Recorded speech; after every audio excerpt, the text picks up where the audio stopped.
बिस्मिल्लाह वस्सलातु वस्सलामु अला रसूलिल्लाह। एक सवाल हमारे पास है, ज़ुल्ख़ुवैसरा कौन था और ये क्या खारिजियों की बुनियाद ये शख्स बना है? देखिए, इस हवाले से बुखारी मुस्लिम बहुत तवील हदीस मौजूद है, मुख्तसर तौर पर बयान करूँगा।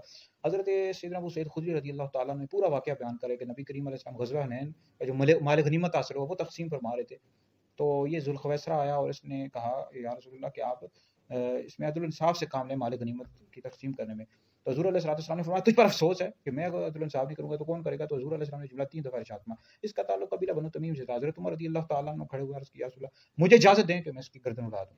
फिर हज़ूर अलैहिस्सलाम के मशहूर जुमले हैं कि इसके ताबेदारों में से ऐसे लोग हैं जो कुरान पढ़ेंगे, उनके हलक से नहीं उतरेगा, नमाज़ इनकी नमाज़ों के समय तुम अपनी नमाज़ों का अकीद जानोगे, इनके रोज़ों के समय तुम अपने रोज़ों का अकीद जानोगे।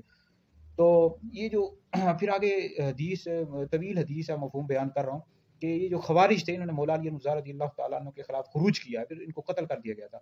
तो ये खारिजियों की जो बुनियाद है ये ज़ुल्ख़ुवैसरा बना है। ठीक है जी, ये इस्लाम का बज़ाहिर दावा करता था, अंदर से मुनाफ़िक था। तो ख़वारिज की बुनियाद यही शख्स बना था। ठीक है जी।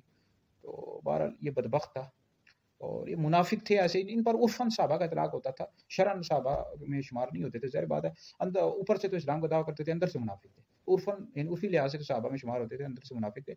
बहरहाल दार इस्लाम से ख़ारिज थे। तो ख़ुवैसरा जो था ये खारिजियों की बुनियाद यही शख्स बना है।